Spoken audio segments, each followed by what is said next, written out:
இந்த வார திரை விமர்சன நிகழ்ச்சியில நம்ம பார்க்க இருக்க போற படம் விக்ரம் நயன்தாரா நடிப்புல வெளிவந்திருக்கும் இருமுகன். உளவுத்துறை அதிகாரிகளான விக்ரமும் நயன்தாராவும் சேர்ந்து லவ் என்ற மிகப்பெரிய போதை மருந்து கடத்தல் கும்பல் தலைவனை கொள்வதற்காக பெரிய திட்டம் தீட்டுகிறார்கள்.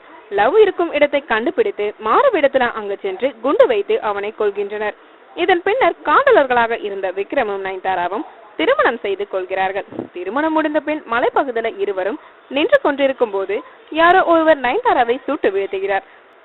அதன் பின் விக்ரம் உளவுத்துறையில இருந்து ஓய்வு பெற்று 4 வருடங்கள் கழித்த நிலையில மலேசியாவில இந்திய தூதரகம் மர்ம நபர்களால் தாக்கப்படுது. அந்த தாக்குதலை நடத்தியது லவ் என்பது இந்திய உளவு அமைப்புக்கு தெரிய வருகிறது. லவ்வை இதுவரை யாரும் பார்த்தது கிடையாதாம். நயன்தாராவும் விக்ரமும் மட்டும்தான் பார்த்திருக்கிறார்கள். எனவே லவ்வை பிடிக்க மறுபடியும் உளவுத்துறைக்கு அழைக்கப்படுகிறார் விக்ரம். முதல்ல இதற்கு மறுப்பு தெரிவிக்கும் விக்ரம் சில நிபந்தனைகளுடன் அந்த பொறுப்பை ஏற்கிறார். உளவுத்துறை அதிகாரியான நித்யா மேனனுக்கு உதவியாளராக செல்லும் விக்ரம் லவ்வை கண்டுபிடித்து எப்படி வீழ்த்தினார், விக்ரமோட முதல் தாக்குதலோட லவ் உயிர் தப்பியது எப்படி, அவன் எதற்காக இந்திய தூதரகத்தை தாக்கினார் என்பதே மீதி கதை. அகிலன் லவ் என்ற இருவேறு வித்தியாசமான கதாபாத்திரத்துல நடித்து அசத்தி இருக்கிறார் விக்ரம்.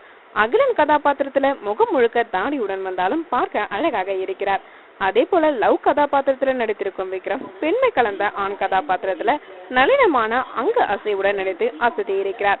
படத்துல முக்கால்வாசி காட்சிகள்ல வரும் நித்யா மேனன் இருப்பினும் அவருடைய கதாபாத்திரத்தை இன்னும் கொஞ்சம் அழகாக கொடுத்திருக்கலாம். இயக்குனர் ஆனந்த் சங்கர் தனது முந்தைய படமான அரிமா நம்பி மாதிரியே இந்த படத்தையும் ரொம்ப த்ரில்லராக கொண்டு சென்றிருக்கிறார். முதல் பாதையில் உள்ள விறுவிறுப்பு 2ஆம் பாதையில சற்று குறைகிறது.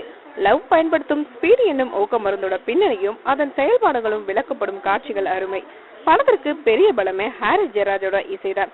பின்னணி இசையும் பாடல்களும் படத்தை தூக்கி நிறுத்துகிறது. ஆர்த்தி ராஜேந்தரோட ஒளிப்பதிவு படத்திற்கு பலம் செய்திருக்கிறது. மலேசியாவோட அழகு, காஷ்மீரோட அழகு எல்லாவற்றையும் இவரது கேமரா கண்கள் நமக்கு விருந்து படுத்திருக்கிறது என்று தான் சொல்ல வேண்டும். மொத்தத்துல இருமுகன் அதிரடி முகன். மேலும் சினிமா செய்திகளை தொடர்பு கொள்ள லைக் மற்றும் சப்ஸ்கிரைப் செய்யவும்.